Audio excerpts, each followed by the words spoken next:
अध्यात्म चिदानंद होता है और हम गुण और दोष प्राकृतिक देखते हैं। प्राकृतिक गुण दोषों से गुरु की पहचान नहीं हो सकती, क्योंकि प्राकृतिक गुण का नाटक तो एक फिल्म में भी करने वाला जो साधु का रोल करता है वो सम्यक रोल करता है। तो अगर गुण हम देखेंगे तो सम्यक नाटक कर रहा होगा तो उस पाखंडी है, लेकिन वो रोल पूरा सम्यक साधु का कर रहा है, तो आप लक्षण मिलाएंगे आपको मिल जाएंगे, लेकिन वो साधु है नहीं, वो तो रोल कर रहा है साधु का। तो बाहरी गुणों से हम साधुता को नहीं पहचान सकते। उसे कुछ लक्षण बाहरी वर्णन किए गए हैं। तितिक्षवा, जो महान सहनशील हो, गर्मी सर्दी बरसात, लाभ हानि मान अपमान दुख सुख सबको सहने वाला हो। कारुणिका, उस सब पर करुणा करने वाला हो, उसका स्वभाव सब पर दया करना हो।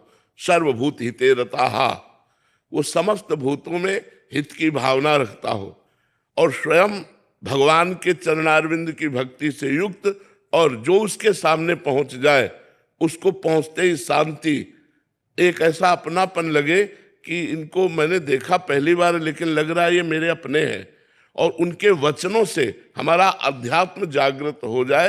यही कोई बाहरी लक्षण है। बकाया आंतरिक लक्षणों को तो पहचाना ही नहीं जा सकता। जैसे निर्मोह, अब मोह रहित होकर के करुणा करना है,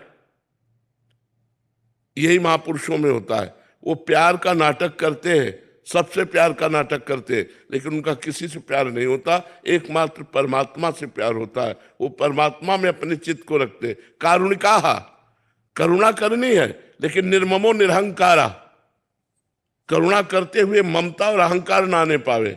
वो सिद्ध महापुरुष निर्मोह होते हैं, वो सिद्ध महापुरुष निर्माण होते हैं। वो सिद्ध महापुरुष का किसी का संग उनके ऊपर रंग नहीं ला सकता, चाहे जितना कोई भोग सामग्री भोगी वस्तुएं हो, उनका चित्त कभी चलायमान नहीं हो सकता।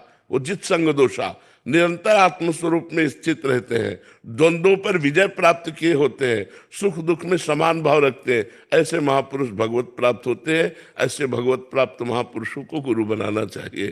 पर हम नहीं जानते कि वो रोल कर रहे हैं या वास्तविक है।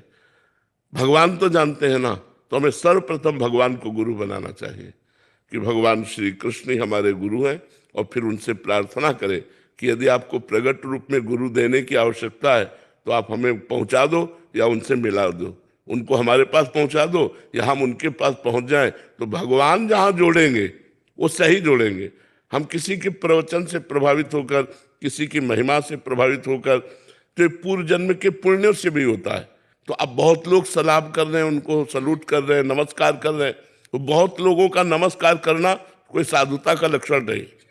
बहुत अच्छा प्रवचन कर लेना, एक से एक लक्ष्यदार भाषण देने वाले लोग हैं कि आप शब्द पर मोहित हो जाएंगे, ऐसे ऐसे बोलने वाले, तो क्या वो साधु हो गए क्या? तो क्या हम साधुता की पहचान माने? यही मान रहित होना, मोह रहित होना, संग दोष का प्रभाव न पड़ना, आत्मस्वरूप में स्थित रहना, समस्त द्वंद्वों पर विजय प्राप्त करना, सुख दुख में समान भाव। ये तो बाहरी दिखाई नहीं देंगे।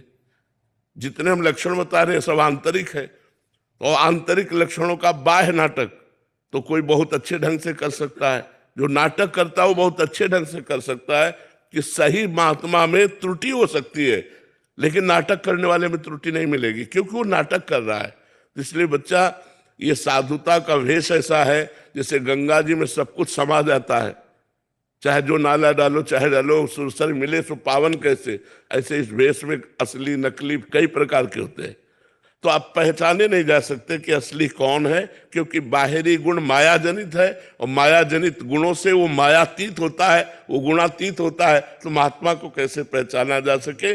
जैसे भगवान अपने आप को जना दे तो कोई जान जाए, ऐसे महात्मा अपना परिचय खोल दे तो कोई जान जाए नहीं। महात्मा को जानना बड़ा कठिन होता है।